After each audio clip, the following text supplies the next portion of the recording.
Star Trek, the ultimate franchise.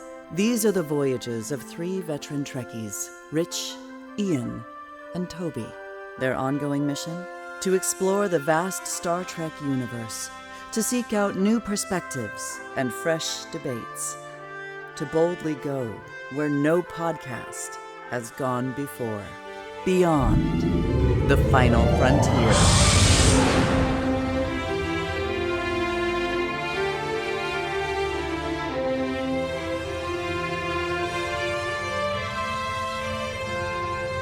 Ho, ho, ho, and other non-denominational festive greetings to Beyond the Final Frontier, a Star Trek podcast with me, your host, Rich Matthews, and I'm joined this episode, as ever, by my fellow revelers, Mr. Ian Spelling. Happy holidays, everybody. And Mr. Toby Weidman. Hello. So, I'm right in thinking, okay, so Ian, now, are you somebody who also celebrates Christmas?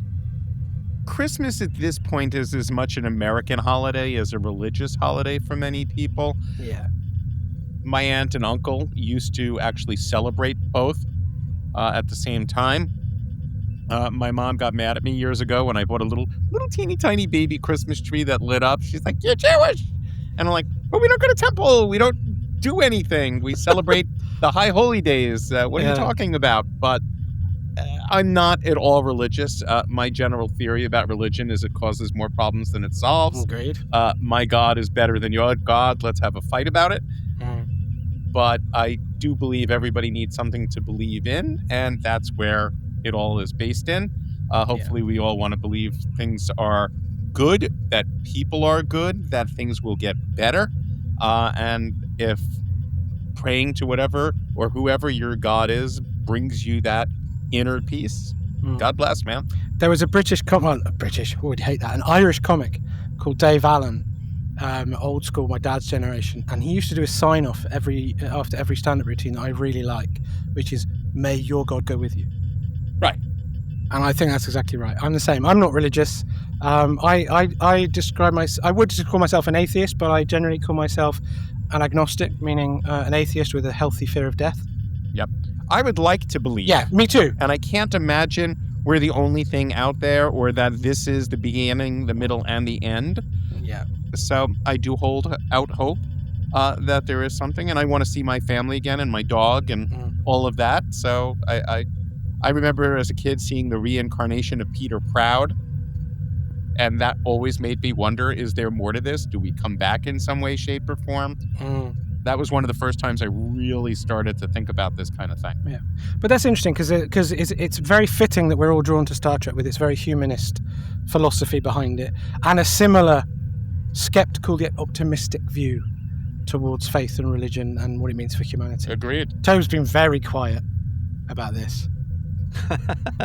No. I think I'm in the same boat as you. I was brought up Christian. And I used to serve at church as well. Yeah, I never did that.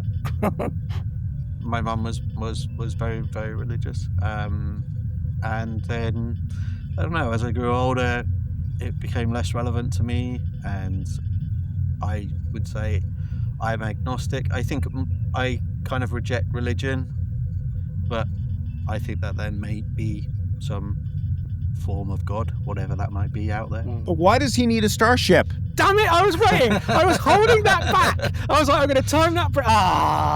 You got to say, God damn it. And people, come on.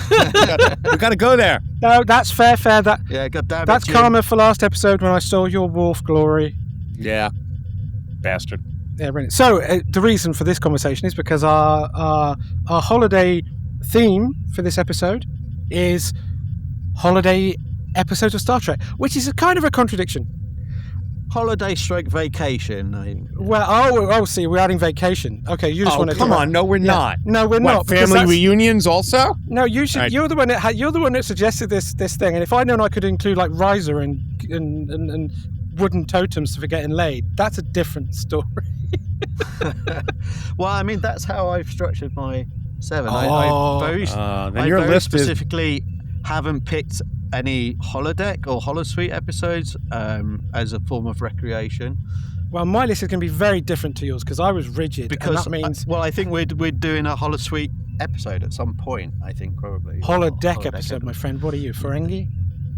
Oh yeah, maybe.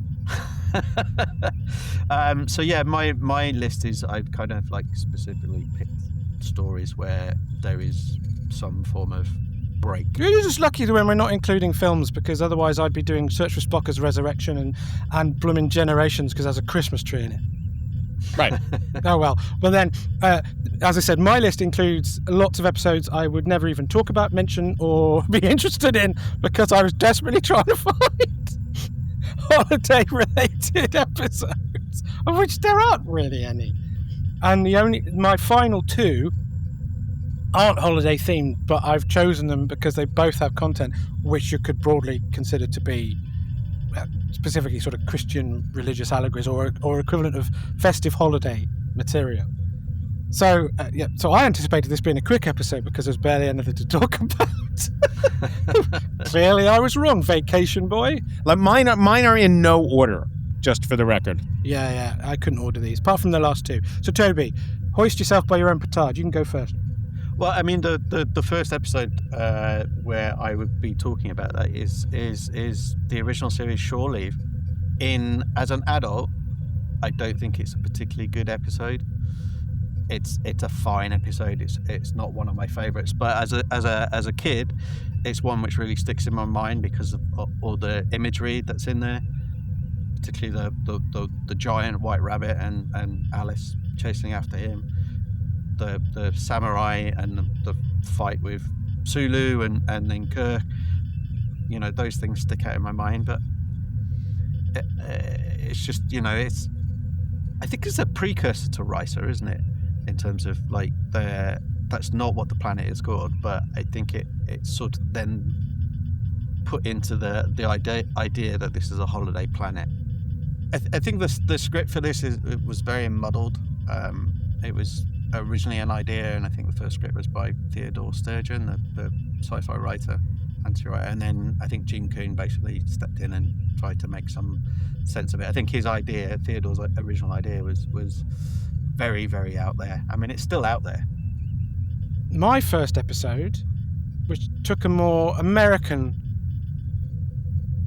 view of the word holidays, which is I think what has happened here to us, is Dagger of the Mind from the original series in season 1 episode 9, because it's the first time Christmas is mentioned in Star Trek. That's it. Which is there's a Christmas party held in the science labs on the Enterprise, and there's a woman called Helen Noel. Dr. Helen Noel to you. Dr. Noel. Dr. Christmas in the French. And they rang each other's bell as a result of the Christmas party. Twinkle, twinkle, mistletoe and wine. So there's a flashback scene where Kirk recalls the party and dancing and flirting with her, and Christmas. That's it. Well, that's on my list as well. But allow me to point out a couple of things. We were talking about Judaism in all of this. Let's remember that Star Trek was created by a Jew, that two of the lead characters were played by a Jew, that Walter Koenig, when he came in, is Jewish as well. If you look at Deep Space Nine and Far Beyond the Stars, you will see two Hasidic Jews walking by in a scene, which was always very interesting to me. Obviously, the city on the edge of forever, though not direct about it, addresses what would happen if Hitler had maintained control during the war. There's an absolute lot in there. Then just in terms of Christianity, how about episode titles? You've got Bread and Circuses, direct Christian title, and Good Shepherd from Voyager, decades later. So there is religion scattered throughout, or at least references to it, which I always found very interesting. I also just want to mention that I went bigger with my version of holidays. It's funny how we all took this mission statement a little differently. I didn't include family reunions because it's not a holiday. And I didn't include a vacation because it's not, at least American-wise, a holiday, although holiday British is obviously vacation. So it's interesting that Toby went there. But I'm going to go with, I've got a bunch, but so let's go with the abandoned, for example, where Jake brings a female to Thanksgiving dinner with Cisco. So yeah, counts. You've got Thanksgiving. Damn it, I didn't think of that. Yeah, so we've got Thanksgiving, but that's it. Kind of like you with Christmas. It's not a Thanksgiving episode per se. What are they giving thanks for at this point in the non-nationalistic future Federation United Earth of it? Just each other's company. And what would they eat on DS9? Do they have turkeys on Bajor? Or is it just Replicator City? Probably just Replicator City. I have to... I didn't go back and rewatch to see what they ate. You bring up a very fair point. Fuck off, but you bring up a very fair point. I was going to say, if you're talking about Jewish Christmas, does that mean that the Jewish people on DS9 go and have go to the Klingon takeaway that they have? Yeah. Well, also, how about the Kirk performing a wedding ceremony? That's a religious... Yeah, well, it doesn't have to be, but... It's a ritual. It stems it's a from ritual, but yeah. Anyway, who else got one? Okay, Tobes. More holiday from you. We're going to win a Pulitzer for this episode, boys. Well, I mean, clearly my list is going to be very, very different from yours because I interpreted it differently to you. And I would say that this is not a vacation story, but it has a celebratory day in it, which is Captain Picard Day. Yeah. And it's from the episode Disaster. Yeah. Now, I fully accept that because it is a holiday. Yeah, yeah. It's a great episode too. So, And it's a great choice, Toby. Yeah, yeah. I'm a little jealous. I wish I had thought of that one. Yeah, me too. It's a fun Picard escapade. I mean, the rest of the story is not anything. Yeah, to do nothing with to that. write home about as an episode, but yes. Just the picture of the... I don't know, the stuff in the lift is good. Yeah, I mean, I think the weakest aspect of because it's a lot of sort of vignettes. The weakest one is the Geordie and Beverly Crusher in the cargo bay in terms of interest. I find myself much more drawn to what Picard's doing, with the kids who won the prizes of Park Captain. Hang on, doesn't Gates have to do yet another being blown by the vacuum of space? It's more she's struggling without breath. I think not quite as bad as in Remember Me. Yeah, but I love the stuff with Ro and the Chief and Deanna and Deanna having to make the big call, and that has implications later. All the stuff with Worf and Keiko in 10 Forward is hilarious. Mm-hmm. Mm. I want to go back to Dagger of the Mind for 1 second because I want to just state that Mariana Hill, who played Dr. Noel, that was a religious experience unto itself. She was one of the most beautiful Star Trek actresses ever to appear on the original show. And she's still alive and lovely as could be. Okay. No arguments here. Awesome. Okay, then. So it's me again, isn't it? So my next... We do 3 different lists. This is so funny. What's funny about it is you guys struggled, whereas I had a really easy time. Oh, yeah. If I'd had your brief, I'd have just tripped through this too. Yeah, I'm just going to change the rules going forward every time. Yeah, man. Toby did it. Yeah. Hey, when I sent it over, I said vacation, holiday. I Toby, I only read Rich's emails, by the way. Just, all right, okay. I feel vindicated in myself. Anyway. Well, anyway, my list from my theme is 11:59, the Voyager episode. And why? Because it climaxes on New Year's Eve in 11:59 p.m. to December 31st, the year 2000, with Janeway's ancestor Shannon O'Donnell and Ancestors Eve, isn't it? They call it in that, I think. A new holiday celebrated. For that, you also... I think she references that she's relieved that Christmas is done as a character, so it is in that holidays spot between Christmas and New Year's Eve and culminates on New Year's Eve. Other than that, nothing else related to it. But that holiday episode. There you go. All right, I'm going to go with Tapestry from TNG. Tapestry is a Christmas carol of sorts. Oh, yeah, It's a Wonderful Life sort of thing, yeah. Yeah, with Q as all of the ghosts, or Q as Clarence, if we're going to go with your example. Yep. Visiting Ebenezer Picard, for argument's sake. I would also argue that All Good Things is, in many ways, a carbon copy of the concept in terms of revisiting what was, could be, and is. Excellent. I have Tapestry in my list as well. So do I. Good choices, gentlemen. Good choices. Glad I went first. That was my number one. The only two I ranked was my number one was Tapestry, because It's a Wonderful Life. It's a Christmas carol. You could watch that justifiably in that tradition, and it would fit, and you would feel like you were watching Scrooged. Or my number 1 and 2 were probably different from yours. Yeah. Cool. Anyway, there you go. And certainly different from Toby's, who's probably got an episode of Futurama or something like that. Yeah, so Ian, on that note, you're next. I am next. I'm going to go with Devil's Due. That's also on my list. Come on, Data directs a Christmas carol. Yeah. How much, lack of a better word, direct can we get to the Christmas connection? He also plays, say it with me, Scrooge. Yep. So, interestingly enough, it is a very tiny portion of the episode. Yeah. It goes in all sorts of other directions.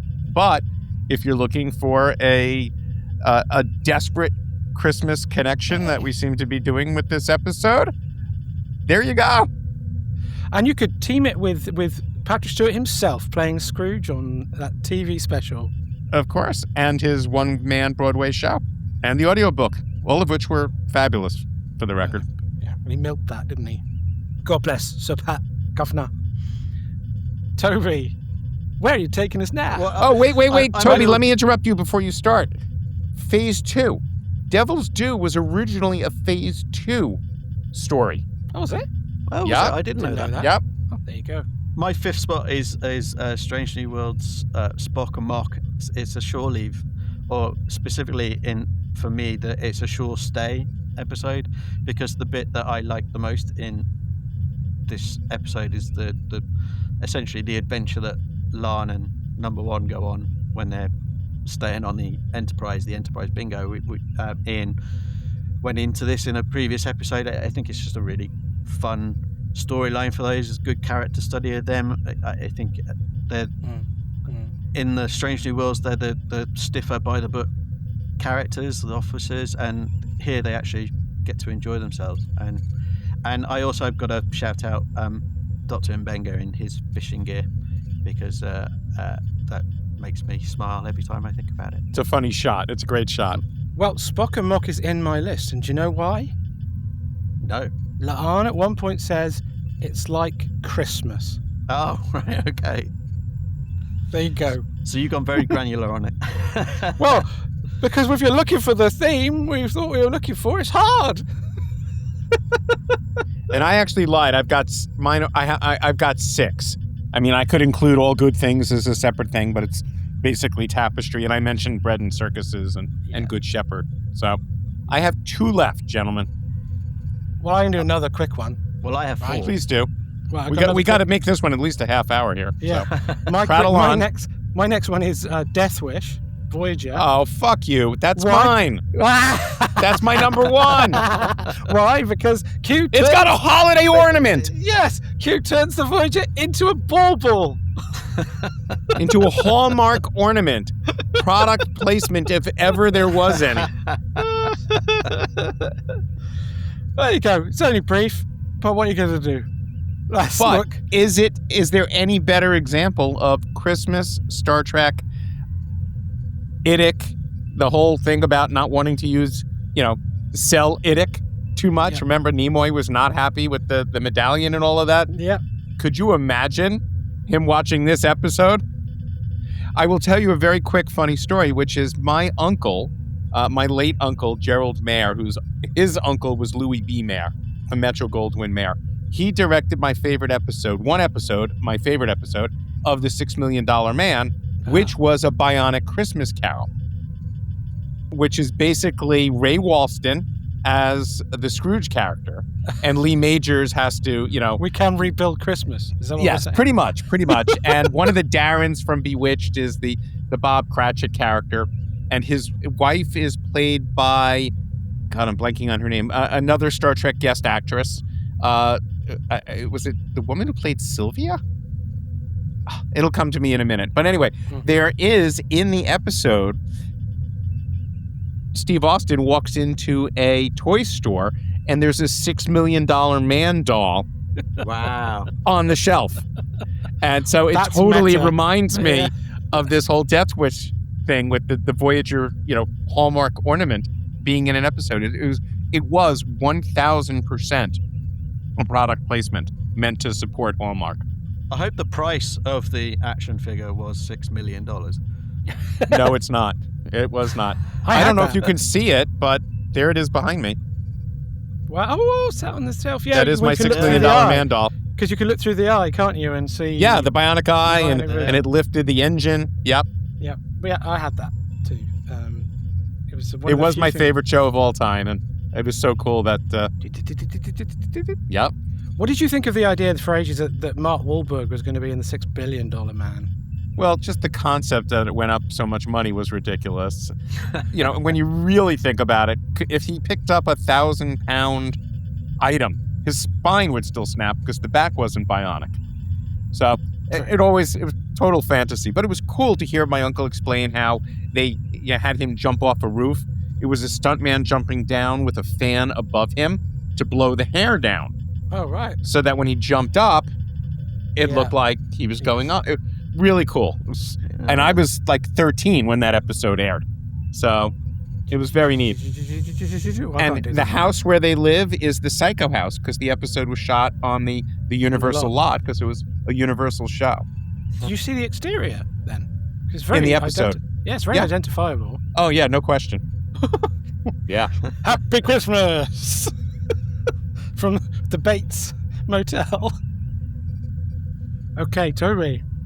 Well, in my fourth spot, I've gone with Next Gen's Family, which we discussed last episode. The reason is obviously Picard takes a holiday. It's an epilogue to Best of Both Worlds. All the reasons that you gave previously with the fight in the mud with Robert is I great. didn't name him, did I? No, son. I like the fact that that relationship, you first see it and it's sort of cordial without being friendly, and then it becomes more and more confrontational, and then I think you genuinely you sort of see the love between the two brothers, that they do actually love and care for each other, even though how it manifests is different. And I also wanted to shout out Samantha Egger as the sister-in-law Marie. She From The Brood. is really charming and engaging. And The Brood is such a great movie. Yeah, I can't. So it's the only thing watching. I'm going, oh my God! They rip it when she rips the stuff. Run away, Jean-Luc, run away! Yeah. And how cool is it that Cronenberg was on Star Trek? I know. It's like the universe still is trying to blows my tell us mind. something. Right? But then, as we're talking about Christmas stuff, and I already mentioned it, don't get too attached to that family, because then they burn the fuckers to death off screen just to make him sad in Generations. Right. So that's cheerful. Happy holidays. Christmas tree. one thing that we didn't talk about with that family episode when we discussed it previously is, what do you make of Wesley Crusher, the portrayal of Wesley Crusher's dad? I don't like the fact he doesn't have his thing. I never liked, even in yesterday's Enterprise, I never liked the monster maroon without anything underneath, because it looked like it'd be really uncomfortable and itchy. Mm. And he has I don't think that's where Toby was going, to be honest with you. No, but you did ask me what I thought, and that's the first thing I see whenever I see them without the thing. Is, oh God, I want to scratch. It's okay. It's like every time they try and do Crusher and things like you remember when they aged him up in that Q episode, and it was some great big hunky dude that Will Wheaton was never going to grow into. It's the same with this. It doesn't quite ring true. Yeah. the story and the writing's fine, but they always seem to have trouble with the Crushers. In I don't know why. I forgot about that part actually. I just focused on. I'm just in the mud with Jeremy Kemp and Patrick Stewart. Mm-hmm. But the Worf stuff is great as well, with his parents going to visit. Oh yeah, that's charming. Although, you mentioned last episode, Ian, about Paul Sorvino playing Worf's brother. What a weird family gathering that would have been with those two Russian people, Paul Sorvino, who's not even remotely, and Worf. I mean, it's like it'd be such a strange dynamic to see that family. No question. No question. Well, I've only got one left. Wait, going back, the actress that I was referring to, I was right. It was the woman who played Sylvia in Cat's Paw, who was Antoinette Bauer. And she was Bob Cratchit's wife in the episode that my uncle directed. Oh. Well, you've got to work, haven't you, in 60s, 70s Hollywood? If we could do an episode on Star Trek actors my uncle directed. He directed I'm not exaggerating. He directed Nimoy in Mission Impossible, Shatner in a Doctors series from the 50s that Shatner was unbelievable in. Has to deal with a child who's dying of cancer. And he's a pediatric oncologist in the episode, if I'm not mistaken. He directed George Takei in an episode of a show. He directed all of the major guest stars in various shows over the decades. It was really very, very, very cool. But we go on. Okay. What's your last one? My last one? Well, I've got two left. Okay, why don't you do one more, Toby? So in the third spot, it was Tapestry, as we discussed. Yeah. My second spot is the Enterprise Season 1 episode 2 Days and 2 Nights, which is all set on Risa. In terms of the episode, I think I found all the different aspects of it really engaging. I liked the bit with Archer and his encounter with the Kayla, and that adds some stuff to the intrigue around the Suliban. I liked Hoshi's romantic encounter. I thought that was kind of very well done, and that's not what she was going for, and that's how her sort of shore leave ended up. And then I enjoyed the Trip and Malcolm basically having the worst night out on the pull that you could possibly think of. And then there's the other stuff with the hibernating Phlox, who is called out of hibernation to heal Mayweather after he falls rock climbing, and I think that gives Phlox like a really fun thing, like because he's still drunk and not really at full capacity, but it's very, very comic performance. So yeah, that's the shore leave episode. That's essentially, again, I kind of gone shore leave vacation, so that's why that one's right up there. And so ending my list in a completely seemingly opposite way is I went for an Immaculate Conception episode. The Child. The Child. Where Troy is impregnated by an alien. And it's literally, the child called Ian, interestingly, which means gift from God. Did you know that? Mm-hmm. It's also Scottish for John. Yeah. Okay, that was just strange. But there's an old football pundit called Ian St. John. Yeah, there is. It would be John St. John. John St. John. Saint and Greavesy, wow. But so the only thing, looking into this a bit, that I discovered that I didn't know, which was interesting, which is actually related to something you said earlier, which was this was a Phase 2 script that Maurice Hurley recycled. And I think it was meant to be my favourite, Ilea, was supposed to be the one who was impregnated, and instead it was a writer's strike, wasn't it, or something, that resulted in it being reconstituted by Hurley for this, with Troy getting pregnant. And it's got a series of firsts in it, because it's the beginning of season 2. So it's the first time we see Pulaski. It's the first time we see Geordie in his engineer gold. First time Worf is security chief. Riker's wearing his beard for the first time. You see Guinan and 10 forward, and Colin Meaney now is the transport chief.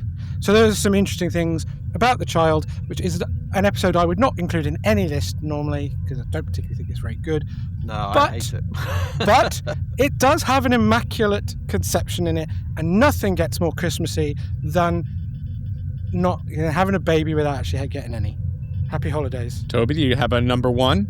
My number one is a season 1 Voyager episode called Prime Factors. Mm-hmm. Again, it deals with shore leave. It's interesting because it flips the Prime Directive, where Voyager are the ones who are faced by non-interference from another culture. It's just a very interesting story, and that fragile relationship between the Federation and the Marquis crews, which they didn't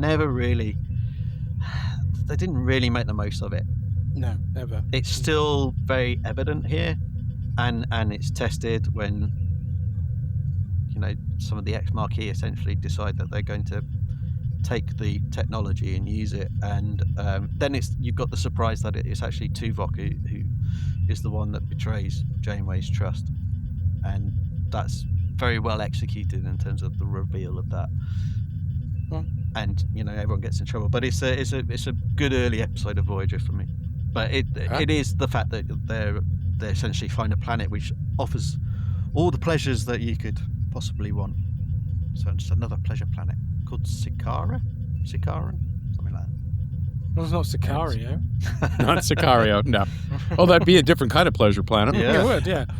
Certainly be entertaining. A synthetic planet.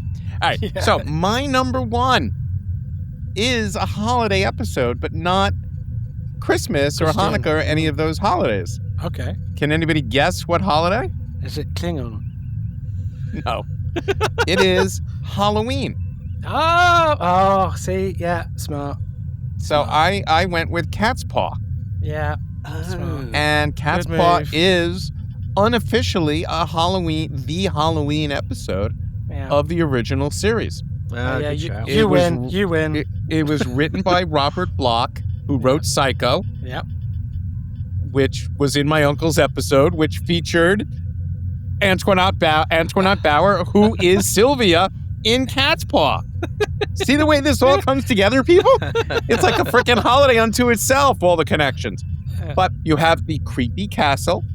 You have the witches, which is frankly right out of Shakespeare in many ways. Yeah. You have the skeleton on the wall, right? The famous shot of them against the wall, our heroes. Mm-hmm. You've got the black cat in giant close-up at the end of the episode as well. And you have curses, right? Everybody's cursed. You've got candles and that cool bit with the Enterprise in the thing that is being held over the candle, so it's getting hot on there, like an ornament. Yeah. Yeah. Which reminded me of the whole Death Wish thing. It was really interesting because these were the two. And originally, this was going to be number 2, and I was going to say Death Wish at number 1 simply because if we're going by holiday, we're thinking, the Christmas holiday, but you stole that thunder, so I had to go with Cat's Paw. Well, it at wasn't number 1. really an episode with structured weather systems, so I think we're okay with some thunder stealing. Weak. Ooh, weak sauce. Yeah, you got to cut that shit, man. That's got to go. But no, but that was a true holiday episode. And if I'm not mistaken, it is probably technically the only specifically produced holiday of any kind episode of Star Trek. Yeah, I think so, because it's a trope for in lots of shows to have Halloween episodes. But like Buffy always did them, didn't it? And Right, but I don't think there was ever specifically a Christmas episode of any there wasn't. There show. isn't. No, Right? there isn't. This was a specific holiday episode tailored and timed to the holiday. It'd be So- interesting to know when Night Terrors aired and whether that was around October. That is a Next very year. fair point. So I just want to make sure, guys, that we, for the audience out there, that we reference the fact that we know there are in Trek holidays, such as Hamara, which is the Festival of Lights, we can extrapolate that into Diwali. We can extrapolate that into Hanukkah. But Hanukkah and Diwali, for example, are not necessarily mentioned within Star Trek. I'm sure you guys are familiar with a couple of the other holidays. Oddly enough, most of them tend to be Bajoran, right? Well, they do so much. There's so much.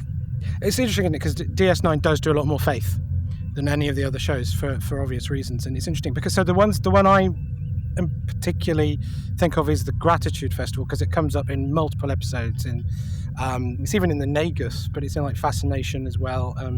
Tears of the Prophets, and something else. I think it's in the. And I should mention that Hamara was Deep Space Nine as well, Starship Down.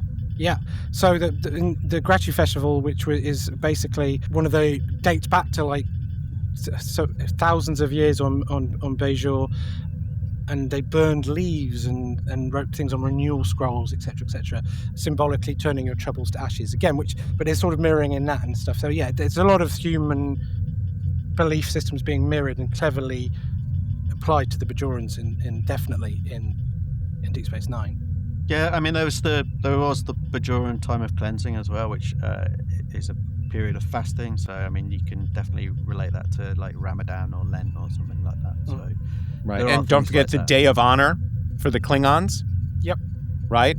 Does that involve pain sticks? Normally involves pain sticks. Yep, and the Kotbavel Festival, which celebrates the victory of Kalas over Molor.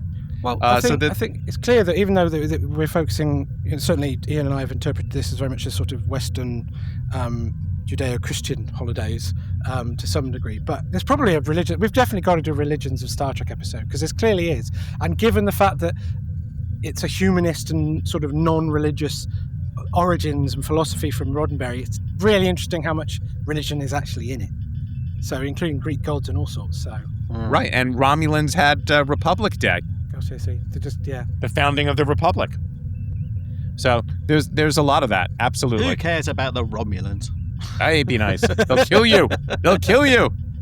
Cool. Okay, so there you go. A nice quick episode for you during the holiday period. If you want to cram us in somewhere, if you have any feelings on whether you missed any holiday points or whether you missed any vacation things in Toby's case for Star Trek, please do let us know. You can email us or talk to us on socials. All the details are in our descriptions, and please rate and review this episode at your convenience. And until then, we'll see you beyond the final frontier. Peace, love, and logic, everybody. Happy holidays, everyone. Yes, and happy holidays. Yeah, happy holidays. Good point. A fun, safe, healthy holiday to everybody. Indeed. Thanks again for joining us this episode. We will be taking a little break over the festive period, just 1 week, and we'll be back in January. Happy holidays, everyone. Thanks for listening to Beyond the Final Frontier, a Star Trek podcast with Rich Matthews, Ian Spelling, and Toby Weidman. If you want to get in contact with us, you can email us on beyondffpod@gmail.com or check us out on social media. You can even join our Patreon at BFF Beyond the Final Frontier. Huge thanks go out to Alex Weidman for the brilliant original music. Please search Alex Weidman Composer on YouTube to hear the full fantastic theme and more. Also thanks goes to award-winning voiceover artist Cissy Jones for our excellent opening monologue. Find out more about her incredible work at cissyjones.com. And of course, last but not least, our brilliant artwork comes from the designer Russell Seal. Discover more of his work on behance.net/Russell Seal. Thanks again, and see you next episode, Beyond